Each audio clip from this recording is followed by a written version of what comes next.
താങ്കളുടെ സുഹൃത്തുമായി ബന്ധപ്പെട്ട ഒരു പ്രശ്നം ഉണ്ടായില്ല, ഒരു എഴുത്തുകാരി അല്ലേ, അവർ ഈ രാഹുലിന്റെ കാര്യങ്ങളൊക്കെ ആദ്യം തുറന്നു പറഞ്ഞവരിൽ ഒരാൾ അവർ കൂടിയായിരുന്നു, അവരോട് മെസ്സേജ് പോയ കാര്യങ്ങളൊക്കെ ഇല്ലേ? ഒരു MLA ആയ ശ്രീ രാഹുൽ മാങ്കൂട്ടത്തിന് ശ്രീലങ്കയിൽ യാത്ര ചെയ്യാൻ സഖാവായിട്ടുള്ള എഴുത്തുകാരിയായിട്ടുള്ള ഹണി ഭാസ്കറിനോട് സംസാരിക്കേണ്ട ഒട്ടും ആവശ്യമില്ല.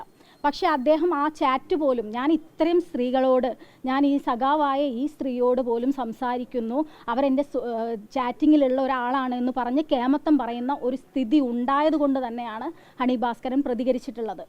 അല്ലാതെ ശ്രീലങ്കയിൽ യാത്ര പോകാൻ ഒരു MLA ആയ ഒരു വ്യക്തിക്ക് ഹണി ഭാസ്കരനോട് ചോദിക്കേണ്ട ഒരാവശ്യമില്ല എന്ന് ഇവിടെ എല്ലാവർക്കും അറിയാം. അതെന്തിനാണ് എന്നുള്ളതും എല്ലാവർക്കും അറിയാം.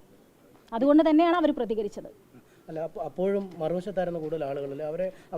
അല്ലെങ്കിൽ നിങ്ങൾ എവിടെയാണ് കണ്ടിട്ടുള്ളത് ഒരു സ്ത്രീ ഇപ്പോൾ പീഡിപ്പിക്കപ്പെട്ടു, അവർ മെഡിക്കൽ റിപ്പോർട്ടുകൾ പറയുന്നു, പിന്നെ നിയമം പറയുന്നു എന്നൊക്കെ പറഞ്ഞിട്ടും ഈ വെട്ടുക്കിളി കൂട്ടങ്ങൾ എന്തൊക്കെയാണ് ഈ സ്ത്രീകളെ പറഞ്ഞുകൊണ്ടിരിക്കുന്നത്?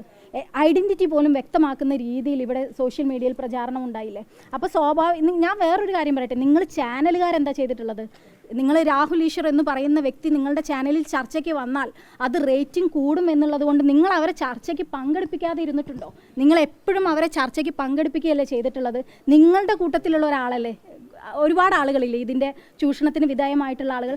ആ ഒരു നന്ദി നിങ്ങൾ പോലും, ചാനലുകാർ പോലും നിങ്ങളുടെ കൂടെ, നിങ്ങളുടെ വിഭാഗത്തിലുള്ള ആളുകളോട് കാണിച്ചിട്ടില്ല. പിന്നെ ഈ സമൂഹം കാണിക്കുമെന്ന് തോന്നുന്നുണ്ടോ? കാണിക്കുന്നില്ല. തീർച്ചയായിട്ടും ഈ സമൂഹം ഒരു സ്ത്രീ പരാതിപ്പെട്ടാൽ ആ സ്ത്രീയെ ഏറ്റവും മോശമായ സ്ത്രീയായിട്ട് അടയാളപ്പെടുത്തുന്നു. അതിൻ്റെ ഭാഗമായിട്ട് തന്നെയാണ് ഞാനിത് പറഞ്ഞിട്ടുള്ളത്. കോൺഗ്രസ്സുകാരെയാണ് താങ്കൾ, ഇന്നിപ്പോൾ പ്രചരണത്തിന് പോയിട്ടാണ് വരുന്നത്? ഞാൻ ഇന്ന് രാവിലെ മുതൽ പ്രചരണത്തിന് പോയിട്ടാണ് വരുന്നത്. ബേപ്പൂര് ഞാൻ സംസ്കാര സാഹിതിയുടെ ഭാരവാഹിയാണ്. ബേപ്പൂര് ശ്രീ മുരളി എന്ന് പറയുന്ന സംസ്കാര സാഹിതിയുടെ ഭാരവാഹിയുണ്ട്. പാളയത്ത് അൻവറ തെക്കോത്ത് എന്ന് പറയുന്ന ഞങ്ങളുടെ ഭാരവാഹിയുണ്ട്. ശ്രീജ സുരേഷ് എന്ന് പറയുന്ന കാരപ്പറമ്പ് ഈസ്റ്റിൽ ഭാരവാഹിയുണ്ട്. ഇന്ന് രാവിലെ മുഴുവൻ സംസ്കാര സാഹിതിയുടെ ഞങ്ങളടങ്ങുന്ന എല്ലാവരും ഐക്യജനാധിപത്യ മുന്നണിയുടെ ഭാഗമായിട്ട് കോൺഗ്രസിൻ്റെ കൈപ്പത്തി അടയാളത്തിൽ വോട്ട് ചോദിച്ചിട്ട് തന്നെയാണ് ഞാനിപ്പോൾ ഇത്രയും നേരം എടുത്തിട്ട് ഇവിടേക്ക് വന്നിട്ടുള്ളത്. കോൺഗ്രസിൻ്റെ ഭാഗമായിട്ട് തന്നെയാണ് ഞാൻ ഇതിന് പറയുന്നത്. കാരണം കോൺഗ്രസിൽ ഇനിയും സ്ത്രീകൾക്ക് വന്ന് പ്രവർത്തിക്കേണ്ടതുണ്ട്. എനിക്കെപ്പോഴും രാഹുൽ മാങ്കൂട്ടത്തിൻ്റെ ഫാൻസായിട്ടുള്ള സോഷ്യൽ മീഡിയയിൽ കിടന്ന് ആക്രമിക്കുന്ന ആളുകളോട് പറയാനുള്ളത്, നിങ്ങളുടെ പാർട്ടിയെ കളങ്കപ്പെടുത്തിയത് ഇവിടെ പരാതിപ്പെടുന്ന സ്ത്രീകളല്ല, ഈ രാഹുൽ മാങ്കൂട്ടം എന്ന് പറയുന്ന ആൾ തന്നെയാണ്. അർഹമല്ലാത്ത രീതിയിൽ MLA ആക്കിയിട്ടും യൂത്ത് കോൺഗ്രസ് പ്രസിഡന്റ് ആക്കിയിട്ടും എല്ലാവിധ പദവികളും നൽകി കൊണ്ട് നടന്നിട്ട് ഒരു പരാതിയും പ്രശ്നങ്ങളുമായിട്ട് ഇപ്പോഴും ഒരു പരാതിയും വന്ന് ഒന്ന് അടങ്ങിയ പോലും അദ്ദേഹം എന്താ ചെയ്തത്? സിനിമാ താരങ്ങളെ കൊണ്ടുവന്ന് ഈ ഇരകളായ സ്ത്രീകളെ കൊഞ്ഞനം കുത്തുകയല്ലേ ചെയ്തത്? അതിനുള്ള പ്രതികരണമല്ലേ ഇപ്പോൾ ശക്തമായിട്ട് സ്ത്രീകളുടെ അടുത്ത് നിന്ന് കിട്ടിയിട്ടുള്ളത്?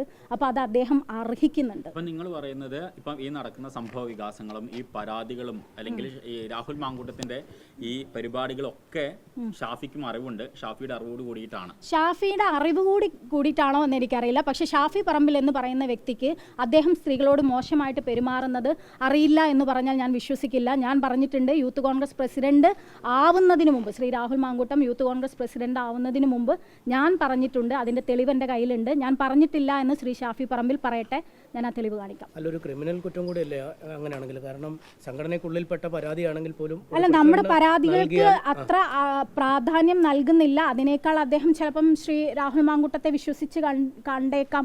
പക്ഷേ ഒരു സ്ത്രീ എന്ന രീതിയിൽ നമ്മൾ പറയുന്നത് കേൾക്കാനുള്ള ഒരു മനസ്സ് കാണിച്ചിരുന്നെങ്കിൽ ഇന്ന് ഇന്ത്യൻ നാഷണൽ കോൺഗ്രസിനോ അതല്ലെങ്കിൽ ശ്രീ ഷാഫി പറമ്പിലിനോ ഒരു കളങ്കമേൽക്കില്ലായിരുന്നു എന്ന് വിശ്വസിക്കുന്ന ഒരാളാണ്. മെസ്സേജിലൂടെ അല്ലാണ്ട് നേരിട്ട് പറഞ്ഞിട്ടുണ്ടോ ഷാഫിനോട്? ഇല്ല, മെസ്സേജിലൂടെ തന്നെയാണ് ഞാൻ പറഞ്ഞിട്ടുള്ളത്, നേരിട്ട്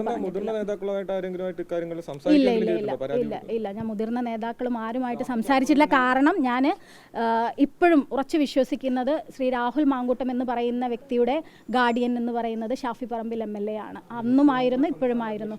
അപ്പോൾ ഇപ്പോൾ ഷാഫി പറമ്പിലിൻ്റെ ഒരു രീതിയിൽ തന്നെ അദ്ദേഹത്തിൻ്റെ ഒരു ശ്രമം കൊണ്ട് തന്നെയാണ് രാഹുൽ മാങ്കൂട്ടം MLA ആയിട്ടുള്ളതും യൂത്ത് കോൺഗ്രസ് പ്രസിഡന്റ് ആയിട്ടുള്ളതും. അതിലൊന്നും ഒരു തർക്കവുമില്ല എന്ന് ഞാനടക്കമുള്ള എല്ലാ കോൺഗ്രസ്സുകാർക്കും അറിയാം. പിന്നെ അവർ പ്രതികരിക്കുമായിരിക്കും, അത് കേൾക്കാൻ ഞാൻ തയ്യാറാണ്.